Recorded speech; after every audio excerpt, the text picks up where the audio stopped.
So ಈ machine ಈಗ ಆನ್ಲೈನಲ್ಲಿ ಸಿಗ್ತದೆ ಅಥವಾ ಇದು ಆನ್ಲೈನ್ ಸಿಗ್ತದೆ. ಪ್ಯಾಡಿ ಶೋಯಿಂಗ್ ಮಿಷಿನ್ ಅಂತ ಹೇಳ್ಬಿಟ್ಟಿದೆ. ತಮಿಳ್ನಾಡಿಂದ ಇದು ಅಥವಾ ಇದು ತಮಿಳ್ನಾಡು ಇದು ಮತ್ತೆ ಇದು ಎರಡು ಜೊತೆಗೆ ಬಂದ್ಬಿಟ್ಟು ಇದೆಲ್ಲ ಸೆಟ್ ಇದು ಇದೊಂದು ಇದೊಂದು ಇದ್ರ ಸೆಟ್ ಇದು 3 ಸೆಟ್ ಇದೆ. ಇದು 3 ಕೊಡ್ತಾರೆ. ಇದಕ್ಕೆ ಎಷ್ಟು ಬೇಕೋ ಅಷ್ಟು ಭತ್ತ ಹಾಕೊಳ್ಬಹುದು. ಇದ್ರೊಳಗೆ ಒಂದು ಬ್ರಷ್ ಇದೆ ಸೆಟ್ ಮಾಡ್ಕೊಳ್ಳಿಕ್ಕೆ. ಬ್ರಷ್ ಅದನ್ನ ನಾವು ಸೆಟ್ ಮಾಡ್ಕೊಂಡ್ರೆ ದಪ್ಪ ಭತ್ತಕ್ಕೆ ಬೇರೆ, ಸಣ್ಣ ಭತ್ತಕ್ಕೆ ಬೇರೆ, ಆ ತರ ಸೆಟ್ ಮಾಡ್ಕೋಬಹುದು. ಸೆಟ್ ಮಾಡ್ಕೊಂಡು ಈಗ ಸೆಟ್ ಮಾಡಿದೀವಿ. ಈಗ ನೀವು ಹಾಕ್ತಿರೋದು ಯಾವ ಭತ್ತ ಈಗ ಇದು ಇದು ಇದು ಯಾವ್ದೋ ಬ್ರಾಹ್ಮಣಿ ಅಂತ ಒಂದು ಭತ್ತ, ಬ್ರಾಹ್ಮಣಿ ಅಂತ ಹೇಳ್ಬಿಟ್ಟು ಇದು ಸ್ವಲ್ಪ ಸಣ್ಣ ಭತ್ತ. ಇದನ್ನ ಹಾಕ್ಲಿಕ್ಕೆ ಇದು ಮಾಡ್ತಾ ಇದೀವಿ. ಸೊ ಹಿಂಗೆ ಹಾಕ್ತಿದೀವಿ. ಈಗ ಆಗೋಯ್ತು ಒಂದೇ ಸಲ. ಒಂದ್ಸಲ ಇಲ್ಲಿ ಮತ್ತೆ ಇಲ್ಲಿರೋದು ಅದು ವೇಸ್ಟೇಜ್. ಆಮೇಲೆ ಮತ್ತೆ ಇದು ಏನಾಗ್ತದೆ ಅಂದ್ರೆ ನಾವು ಇದ್ರಲ್ಲಿ ಎಳಿಬೇಕಾದ್ರೆ ನಾವು ಇಲ್ಲಿಂದ ನಾವು ಇದಕ್ಕೆ ಸರಿಯಾಗಿ ಹಾಕ್ತಿವಿ ಅಂತ ಹಾಕ್ಲಿಕ್ಕೆ ಬರಲ್ಲ. ಹಾಕಿದ್ರೆ ನಮ್ಗೆ ಇದಿಷ್ಟು ಗ್ಯಾಪ್ ಬಿಟ್ಟೋಗುತ್ತೆ. ಇಲ್ಲ ತುದಿಲಿ ಇಲ್ಲಿ ನಾವು ಇಲ್ಲಿಗೆ ಸಾಕೊಂಡ್ ನಿಲ್ಸಿದ್ರೆ ಇಲ್ಲಿ ಗ್ಯಾಪ್ ಬಿಡುತ್ತೆ. ಅವಾಗ ಮಿಷಿನ್ ನಲ್ಲಿ ಪ್ಲಾಂಟಿಂಗ್ ಪ್ರಾಬ್ಲಮ್ ಆಗ್ತದೆ. ಅದು ಯಾವತ್ತು ಏನು ಪ್ರಾಬ್ಲಮ್ ಆಗಬಾರ್ದು ಅನ್ನೋ ಉದ್ದೇಶಕ್ಕೆ ಈ ತರ ನಾವು ಈ ತುದಿಗೂ ಆ ತುದಿಗೂ ಸೇರಿಸಿ ಇದು ಮಾಡ್ತೀವಿ. ಈ ಭತ್ತ ಮತ್ತೇನು ವೇಸ್ಟ್ ಆಗಲ್ಲ. ಇದು ಮತ್ತೆ ವಾಪಸ್ ತೆಗೆದು ಮತ್ತೆ ಹಾಕೋಬಹುದು. ಈಗ ಮಧ್ಯ ಏನಾದ್ರು ಇದಾಗಿದ್ರೆ ಅಲ್ಲಿ ನೀವು ಮತ್ತೆ ಇದಕ್ಕ ಕೈಯಿಂದಾನೆ ಹಾಕ್ಬೋದಲ್ಲ? ಇದಕ್ಕ ಹಾಕ್ಬೋದು. ಬೇಕಾದ್ರೆ ಕೈಯಿಂದ ನಿಮ್ಗೆ ತೆಳು ಅಂತ ಕಂಡ್ರೆ ಹಿಂಗೆ ಒಂದ್ ಎರಡು ಕಾಳು ಹಿಂಗೆ ಸೇರಿಸ್ಬೋದು. ಹಿಂಗೆ ಸೇರಿಸ್ಬಿಟ್ಟು ನಿಮ್ಗೆ ಅನುಮಾನ ಕಂಡ್ರೆ ಸೇರಿಸ್ಬೋದು. ಅದೇನಾಗಲ್ಲ. ನಾವೀಗ ಮಳೆಲೆ ಇಡೋದ್ರಿಂದ ಮಳೆ ಬಂದ್ಕೊಳ್ಳಿ ಅದು ಅಲ್ಲೇ ಸೇರಿಸ್ಕೊಳ್ಳಿ. ಈ ಟ್ರೇಗೆ ಎಲ್ಲ ರೆಡಿ ಇತ್ತು ಅಂದ್ರೆ ಒಬ್ಬರೇ ಮಾಡ್ಬೋದು. ನಾವೀಗ 25 kg ಭತ್ತ ನೆನ್ಸಿದ್ದೀನಿ. ಈಗ 25 kg ಭತ್ತ ನೆನ್ಸಿರೋದ್ರಿಂದ ನಾವಿಬ್ಬರೇ ನಾನು ನನ್ನ ಮಗ ಇಬ್ರು ನಾವು ಕೆಲಸ ಮಾಡಿದ್ರೆ 1.5 ಗಂಟೆ ಕೆಲಸದಲ್ಲಿ ಮುಗಿದೋಗ್ತದೆ. 1.5-2 ಗಂಟೆ ಕೆಲಸದೊಳಗೆ ಮಣ್ಣು ಹಾಕಿ ಟ್ರೇನು ಇಡಬಹುದು. ಆಮೇಲೆ ಈಗ ಇದನ್ನ ಅಷ್ಟೇ ಈಗ ನೀವು ಅಲ್ಲೇ ಮನೆ ಅಂಗಳದಲ್ಲೇ ಇಡ್ತಾ ಇದ್ದೀರಾ? ಅಂಗಳದಲ್ಲಿ ಇಟ್ಟಿದ್ದೀನಿ. ಇಲ್ಲಿ ಇಟ್ಬಿಟ್ಟು ಶೇಡ್ ನೆಟ್ ಮುಚ್ಚಿದ್ದೀನಿ. ನಿನ್ನೆ ಮಳೆ ಸ್ವಲ್ಪ ಜಾಸ್ತಿ ಆಯ್ತು ಅಂತ ಶೇಡ್ ನೆಟ್ ಮುಚ್ಚಿದ್ದೀನಿ. ಶೇಡ್ ನಟ್ಟು ಇಲ್ಲ ಈ ಇದ್ರದ್ದು ನಾವು ಊಟದ ಟೇಬಲ್ ಹಾಕೊಳ್ತೀವಿ ಪೇಪರ್, ಬಫಿಂಗ್ ಪೇಪರ್ ಅದು ಯಾವ್ದಾದ್ರು ಮುಚ್ಚಿಬಿಟ್ರೆ. ಸೊ ಈ ಮಳೆ ಜೋರಿದ್ದಾಗ ಇದನ್ನ ಹಾಕ್ಬೇಕು. ಡೈರೆಕ್ಟ್ ಆಗಿ ಇದ್ದಿದ್ರೆ ಮುಚ್ಚಬಹುದು. ಬೇಸಿಗೆಯಲ್ಲಿ ಆದ್ರೆ ನೀವು ಏನು ಮಾಡೋದು ಬೇಡ. ನೀರು ಕೊಡೋದು ಮುಖ್ಯ ಅಷ್ಟೇ. ಈಗ ಇಲ್ಲಿ ಎಷ್ಟು ದಿನ? ಈಗ 20 ದಿವಸ. ಇನ್ನು 20 ದಿವಸ. ನಾವೀಗ ಗದ್ದೆಗೆ ಇಳಿಯಲ್ಲ. ನಾವೀಗ ಭತ್ತ ನಾಟಿ ಮಾಡ್ತೀವಿ ಅಂದ್ರೆ ನಾವು ಮನೆ ಬಾಗ್ಲಲ್ಲಿ ಇನ್ನು ಮನೆಯಿಂದ ಹೊರಗೆ ಹೊರಡ್ತಾ ಇದೀವಿ ಅಷ್ಟೇ. ಬೀಜ ಹಾಕೋದು ಅಂದ್ರೆ ಅಂಗಳಕ್ಕೆ ಹೊರಟಿದೀವಿ ಇವತ್ತು. ಇನ್ನು ನೆಕ್ಸ್ಟ್ 8 ದಿನ ಬಿಟ್ಟು ನಾವು ಗದ್ದೆಗೆ ಇಳಿತೀವಿ. ಗದ್ದೆಗೆ ಇಳಿಯೋದ್ರೆ ಟಿಲ್ಲರು ಟ್ರಾಕ್ಟರ್ ಏನೋ ತಗೊಂಡು ಹೂಟಿ ಮಾಡ್ಕೊಂಡು ಅವಾಗ ಇಳಿತೀವಿ. ಅವಾಗ ಇಳಿದ್ಮೇಲೆ ಅಲ್ಲಿ ಕಂಟಿನ್ಯೂಸ್ ಹಾಳಿ ಕಡಿಯೋದು, ಆಮೇಲೆ ಗದ್ದೆ ಹೊಡೆದಿಟ್ಕೊಳ್ಳೋದು. ನಾವು ಗದ್ದೆನೂ ಅಷ್ಟೇ 2 ದಿವಸ ನಾಟಿ ದಿವಸನೇ ಗದ್ದೆ ಹೊಡೆಯಲ್ಲ. 2 ದಿವಸ ಮುಂಚೆನೆ ಗದ್ದೆ ಹೊಡೆದಿರ್ತೀವಿ. ಗದ್ದೆ ಸ್ವಲ್ಪ ಬಲ್ತಿರ್ತದೆ. ಮಿಷಿನ್ ನಾಟಿ ಪ್ಲಾಂಟಿಂಗ್ ಆರಾಮಾಗುತ್ತೆ ಅಂತ ಹೇಳ್ಬಿಟ್ಟು ತುಂಬಾ ಜನ ಅದೇ ದಿನ ಹೊಡಿತಾರೆ ಅಥವಾ ಹಿಂದಿನ ದಿನ ಹೊಡಿತಾರೆ. ಎಲ್ಲರೂ ಅವತ್ತೇ ಹೊಡೆದು ಅವತ್ತೇ ಹಿಂದಿನ ಗದ್ದೆ ಹೊಡಿತಾ ಇರ್ತಾರೆ. ಈ ಕಡೆ ಕೈ ನಾಟಿ ಮಾಡ್ತಾ ಇರ್ತಾರೆ. ಅದೇ ಗದ್ದೆನೇ ಆ ಗದ್ದೆ ಹೊಡಿತಾ ಇರ್ತಾರೆ. ಪಕ್ಕದ ಗದ್ದೆ ನೆಡ್ತಾ ಇರ್ತಾರೆ. ಆ ಥರ ಮಾಡ್ಕೊತಾರೆ. ನಮ್ದು ಆ ಥರ ಇಲ್ಲ. ಪೂರ್ತಿ ಗದ್ದೆನೂ ನಂದು 5 ಎಕರೆ ಗದ್ದೆ ಇದ್ದು 5 ಎಕರೆ ಗದ್ದೆನೂ ಅಷ್ಟನ್ನು ಹೊಡೆದು ಪವರ್ ಟಿಲ್ಲರು ಟ್ರಾಕ್ಟರ್ ಎಲ್ಲದನ್ನು ತಂದು ಮನೇಲಿ ಇಟ್ಬಿಟ್ಟು ತೊಳೆದು ಕ್ಲೀನಾಗಿ ಇಟ್ಬಿಟ್ಟು ಮತ್ತೊಂಥರ ಐಟಮ್ ತಗೊಂಡು ನಾವು ಬೇರೆ ಕಡೆ ಹೋಗ್ತೀವಿ, ಕೆಲಸಕ್ಕೆ ಹೋಗ್ತೀವಿ. ಆಮೇಲೆ ಇದು ಹೊರಗಡೆನೇ ಇಡಬೇಕಾ ಅಥವಾ ಹಿಂಗೆ ಚಪ್ರದ ಒಳಗೆ ಇಡ್ಬೋದಾ? ಇಡ್ಬೋದು. ಪಾಲಿ ಹೌಸ್ ನೀವು ಮಾಡಿಟ್ಟು ನೀರು ಕೊಟ್ಟು ಪಾಲಿ ಹೌಸ್ ಮಾಡಿದ್ರೆ ತುಂಬಾ ಅನುಕೂಲ ನಿಮ್ಗೆ. ಯಾಕೆಂದ್ರೆ ಕೀಟ ಬಾಧೆ ಎಲ್ಲ ಬರಲ್ಲ. ಈ ಪ್ಲಾಸ್ಟಿಕ್ ಪಾಲಿ ಹೌಸ್ ಒಳಗೆ ಈ ನರ್ಸರಿ ಎಲ್ಲ ಮಾಡ್ತಾರೆ. ಆ ತರದಲ್ಲಿ ನೀವು ಪಾಲಿ ಹೌಸ್ ಅಲ್ಲಿ ಮಾಡಿದ್ರೆ ತುಂಬಾ ಅನುಕೂಲ ನಿಮ್ಗೆ. ಯಾಕೆಂದ್ರೆ ಕೀಟ ಬಾಧೆ ಬರೋದೇ ಇಲ್ಲ. ನಮ್ಗೆ ನೀರಿನ ವ್ಯವಸ್ಥೆ ಒಂದು ಕರೆಕ್ಟ್ ಆಗಿ ನೋಡ್ಕೊಳ್ಬೇಕು. ಸೊ ನೀರು ಸಮವಾಗಿ ಬೀಳಬೇಕು. ದಿವಸ 2 ಸಲ ನೀರು ಕೊಡ್ಲೇಬೇಕು. ದಿವಸಕ್ಕೆ 2 ಸಲ ನೀರು ಕೊಟ್ಟು ಚೆನ್ನಾಗಿ ಮಾಡ್ಕೊಂಡ್ರೆ ತುಂಬಾ ಚೆನ್ನಾಗಿ ಆಗುತ್ತೆ. ಸೊ ಈ ತರ ಪದ್ಧತಿಲಿ ಈಗ ಎಷ್ಟು ವರ್ಷದಿಂದ ನೀವು ಮಾಡ್ತಾ ಇದ್ದೀರಾ? ನಾನು ಇದೊಂದು ನೇಜಿಯಾಗೆ ಮಾಡ್ತಾ 30 ವರ್ಷ ಆಯ್ತು. ನಾನು 2010ರಿಂದನೂ ಮಿಷನ್ ಪ್ಲಾಂಟಿಂಗ್ಗೆ ಮಾಡ್ತಾ ಇದ್ದೀನಿ. ಅಳವಡಿಸ್ಕೊಳಕ್ ಹೋದೆ.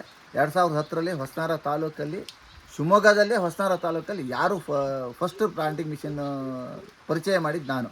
ಅವಾಗ ನನಗೆ ಎಲ್ಲೂ ಮಿಷನ್ ಸಿಗದೆ ಗ್ರೀವ್ಸ್ ಕಂಪ್ನಿದು ಹಿರಿಯಡ್ಕದಲ್ಲಿ ಸಿಕ್ಕಿತ್ತು, ಮಣಿಪಾಲ್ ಹತ್ರ.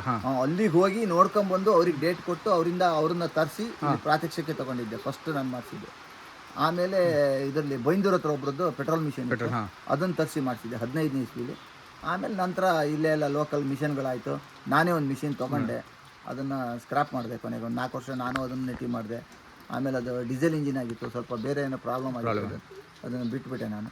ಸೊ ಇಳುವರಿ ನೋಡಿದಾಗ ಸೊ ಈ ನಾವು ಪಾರಂಪರಿಕ ಪದ್ಧತಿಯಲ್ಲಿ ಮಾಡಬೇಕು ಇದಕ್ಕೂ ಅಂದ್ರೆ ಜಾಸ್ತಿ ಆಗುತ್ತೆ. ಇಳುವರಿ ಜಾಸ್ತಿ ಆಗುತ್ತೆ. ನಿಮ್ಗೆ ಎಲ್ಲಾ ಕಡೆಯಿಂದನೂ ಉಳಿತಾಯ ಆಗ್ತಾ ಬರ್ತದಲ್ಲ.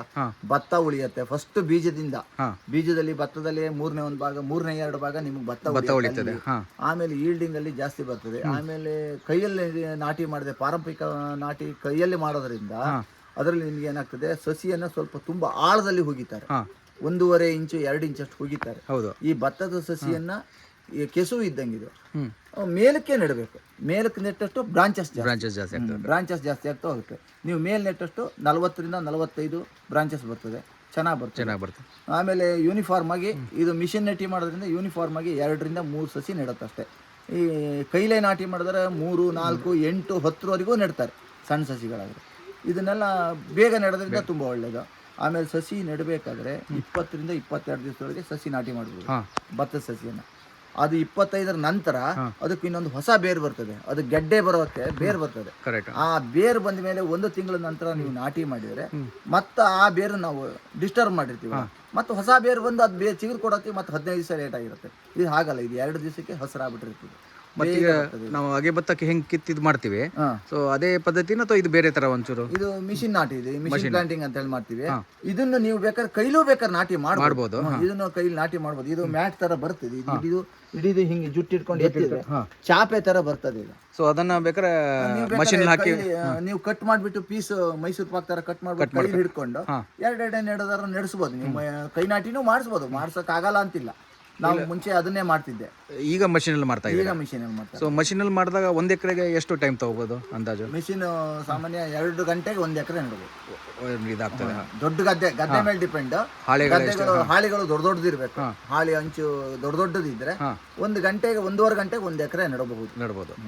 ಅಂದ್ರೆ ಕಡಿಮೆ ಜನ ಇಟ್ಕೊಂಡು ಇವೆಲ್ಲ ನಾವು ಮಾಡ್ಬೋದು. 2-3 ಜನ ಇದ್ರೆ ನೀವು ನಾಟಿ ಮಾಡೋ ದಿವಸ ನೀವು 2-3 ಜನ ಇದ್ರೆ ಸಾಕು. ಮಿಷಿನ್ ಹತ್ರ ಸಸಿ ಕೊಡೋಕೊಬ್ಬನು, ಸಸಿ ತಗೊಂಡೋಗಿ ಕೊಡೋಕೊಬ್ಬನು ಇದ್ದು ಬಿಟ್ರೆ ಕ್ಲೀನ್ ಕೆಲಸ ಆಗುತ್ತೆ. ಸೊ ಉಳಿತಾಯನೂ ತುಂಬಾ ಆಗ್ತದೆ. ಉಳಿತಾಯ ತುಂಬಾ. ಆಮೇಲೆ ಹೊಸ ಪ್ರಯೋಗಗಳು ಮಾಡಿದ್ರೆ ಕೃಷಿ ಒಳಗೆ ಇನ್ನೂ ಒಳ್ಳೇದು ಅಂತ. 5 ಎಕರೆ ನಾವು ಮಾಡಿದ್ರೆ ನಾವು ಅಷ್ಟು ಜನ ಲೇಬರ್ ಹುಡ್ಕೋದು ಕಷ್ಟ. ನಾವು 2 ದಿವಸಕ್ಕೆ ನಾಟಿ ಮುಗಿಸ್ತೀವಿ. ಈಗ ನಾವು 2 ದಿವಸಕ್ಕೆ ನಾಟಿ ಮಾಡಿಸೋದ್ರೆ ನನಗೆ 5 ಎಕರೆ ನಾಟಿ ಮಾಡ್ಬೇಕು ಅಂದ್ರೆ 50-55 ಜನ ಬೇಕು ಲೇಬರ್, ಹೆಣ್ಣು ಮಕ್ಕಳ ಲೇಬರ್ನ. ಅವ್ರನ್ನ ಹುಡ್ಕೊಂಬರೋದಂತೂ ತುಂಬಾ ಕಷ್ಟ. ಕರೆಕ್ಟ್. ಅದು 50 ಜನ ಮಾಡೋದಂದ್ರೆ 5 ದಿವಸ ಬೇಕಾಗುತ್ತೆ. 5 ದಿವಸ ಒದ್ದಾಡೋ ಬದಲು 2 ದಿವಸಕ್ಕೆ ನಾಟಿ ಮುಗಿಸ್ಬಿಡ್ತೀವಿ ನಾವು. ಈ ಜಪಾನಲ್ಲೆಲ್ಲ ಇದೇ ತರ ಮಾಡ್ತಾರಂತ, ನಮ್ಮಲ್ಲಿ ಮಾಡ್ತಾ ಇಲ್ಲ. ಹಾಗಾಗಿ ಸಾಮಾನ್ಯ ಆಕ್ಚುಲಿ ಇದು Korean technology. Japan, Korean, China ಇದೆಲ್ಲ ಇದು ಅನಿವಾರ್ಯ.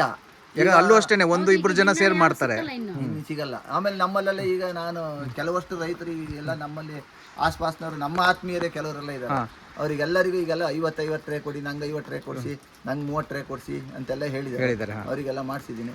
ಆಮೇಲೆ ನನ್ನ ಫ್ರೆಂಡ್ ಒಬ್ಬ ಇದ್ದಾನೆ, ಇನ್ನೊಬ್ಬ ನಾಟಿ ಮಾಡ್ತಾನೆ. 2 ವರ್ಷದಿಂದ ಅವನಿಗೆ ಟ್ರೇ ನಂದು ನೆಟ್ಟಿ ಆದ್ಮೇಲೆ ಅವ್ನು ಸ್ವಲ್ಪ ನಾಟಿ ಲೇಟ್ ಮಾಡೋದು.